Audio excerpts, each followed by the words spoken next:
What's up, guys? It's October 15th, 2025. We're going to do a 10-minute breakdown of the E-mini where we talk about trap traders, setups, market cycle, and market context. Had a pretty interesting day today. Had a gap up with a rally, and then we sold it off. And we went sideways, testing the open again. Trading range behavior with a bear leg in the middle.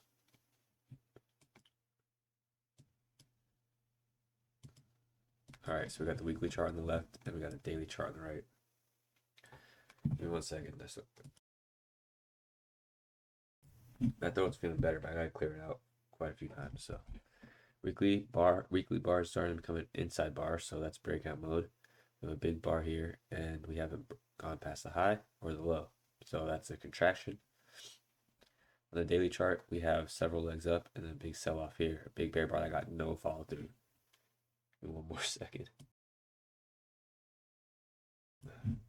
So the big bear bar got no follow through. Inside bar, so in terms of this bar and this bar, inside bar, inside bar, inside bar, that's 3 inside bars. What does that mean? It means the market's contracting. We went from expansion to contraction.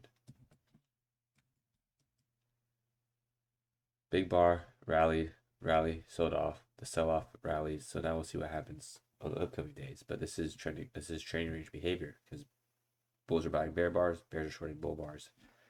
A lot of overlap.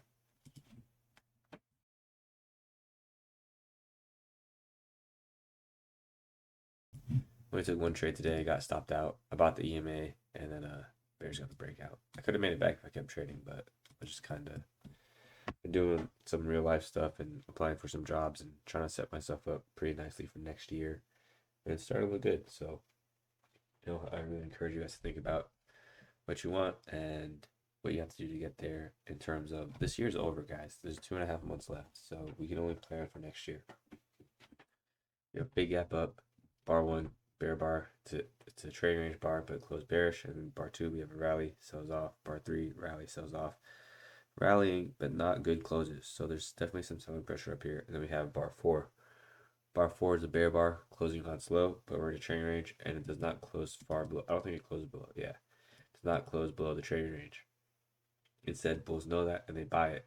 And then we get bar 5. It's a form of a 2-bar reversal, but bar 5 is not going past bar 4's high. But then we get a breakout bar 6 and 7. In my opinion, I thought that was strong enough for second leg, but then obviously we see the price action. But now we go leg 1, pull back leg 2, trading range behavior, second leg trap. Bars 5, 6, 7, 8, all bull bars closing on high with multiple gaps. Looks like it's going to get a second leg. Market pulls back. We get a test of the 50% level, bar 8, and then we never actually get back to that high. So bar 9 is the high tick, pulls back, and we get a high 1 that leads to a sell-off. High 1 in a trading range is generally a good fade. I got tricked today because I didn't see 3 legs in the high 1, but look where it's testing. Testing the breakout point right around here. Sold off. Bar 12, bear bar, but its trading range bar has a tail, and then bar 13 is follow through for 12. But again, all trading range bars all the way down. 14 has a tail. That's a little more bearish. That has a bearish tendency, and then 15 acts as a pullback for these 3 bars.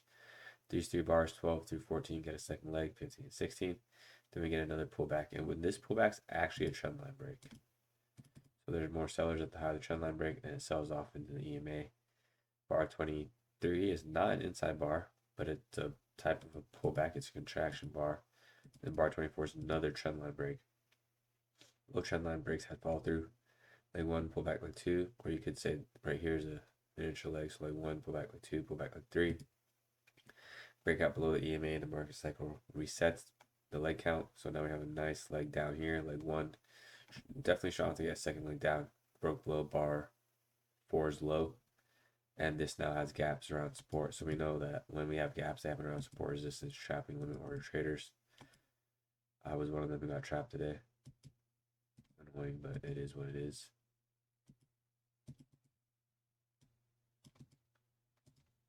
And there's another gap right there. Again, I don't necessarily look for gaps to place a trade, but I do add them to judge the strength of the breakout. So we have 3 gaps and good follow through. And then we have bar 29, sells off and then rallies, closing above the EMA, Then we get 2 to 3-legged pullback. It's a complex pullback. Leg 1, pullback, leg 2, pullback, leg 3, or you could say leg 1, pullback, because 32 breaks the trend line. Leg 1, pullback, leg 2, pullback, leg 3. So wedge top into the EMA, and let me see some. Yeah, so there's that 50% pullback. Bulls that buy up here are going to buy more lower. This is their break-even price. When they buy up here, they buy more lower. They get out break even, and that causes enough selling pressure for leg 2. Leg 1, pullback, leg 2. I'm going to mute the mic.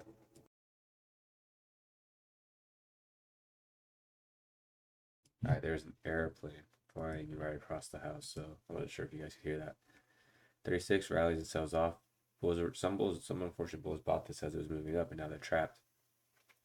36 gets followed through 37, pullback 38, 39 through 42.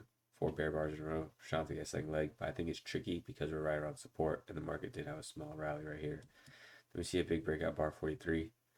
I think if you're gonna take that 43 short, you gotta understand it's a scalp, it's a momentum scalp, and it is profitable. 44, 45. That's reversal bar at lows, and we're far away from the EMA. We were in a bullish even at the beginning of the day. We had a big up, big down, so that's trader behavior. Not a buy I would take, but I could see some traders looking to target the open of the day. I think that was hit. Barely hit. Okay, so then it was just shy. Market sells off and then rallies 46. Trapping bears. They get a quick relief on 47. They can buy back shorts, and then it causes a bounce up. So what am I talking about? There's an unfortunate bear that shorted 46 low. They're going to short more around the high right here. They're going to get out at break even here, and the market's going to rally. Or they could do it like this too. They short right above the high of 45. They don't actually get their break even, but shorting above a high bar is generally a good trade. Shorting above a strong bear close is generally a good trade, but in this case it was a third leg, so it was a better fade. Leg 1, pullback, leg 2, pullback, leg 3, climactic third leg, and each one of those legs was broken up into 3 legs. If you remember the topic from the other day, check it out. If you haven't seen it, it's I think I titled it like leg count or something. It was like 3 days ago. Leg 1, so each leg has 3 legs. Leg 1, pullback, leg 2, pullback, leg 3. Leg 1, pullback, leg 2, pullback, leg 3. This is a tricky one because it's all fractal. It's a fractal leg, so they're happening on a smaller time frame. Leg 1, pullback, leg 2, pullback, leg 3, pullback, leg 4. Or there's not really a break here. You could say leg 1, pullback, leg 2, pullback, leg 3, something like that. Nonetheless, that there's 3 legs here and then 3 legs here. Leg 1, pullback, leg 2, pullback, leg 3. Why did I pick those bars? Leg 1, 39, breaks the trend line. It's an opposite bar. It's pullback. Leg 1, pullback, leg 2, 42. Not a bull bar, but it does rally and then sells off. So that's why I picked that as a pullback. Leg 1, pullback, leg 2, pullback, leg 3. Then we talk about this reversal up, which also gets 3 legs. Leg 1, pullback, leg 2, pullback, leg 3. And that third leg has 3 legs. Well, each leg has 3 legs, but look at the third leg. Leg 1, pullback, leg 2, pullback, leg 3. And then market sells off for 3 legs. Leg 1, pullback, leg 2, pullback, leg 3. Leg counting is really important in trading ranges. We just counted the whole way through this, counting their legs, and then it reversed. Leg 1, pullback, leg 2, pullback, leg 3, reversal. Leg 1, pullback, leg 2, pullback, leg 3, reversal. Leg 1, pullback, leg 2, pullback, leg 3, reversal. Leg 1, pullback, leg 2, pullback, leg 3, reverse. So, see why it's important to count legs in trading ranges. Guys, we're right around 9-minute mark. Let me know if you have any questions in the comments. Hit me on the Discord. Thank you for your time. I want to talk to you tomorrow. Bye.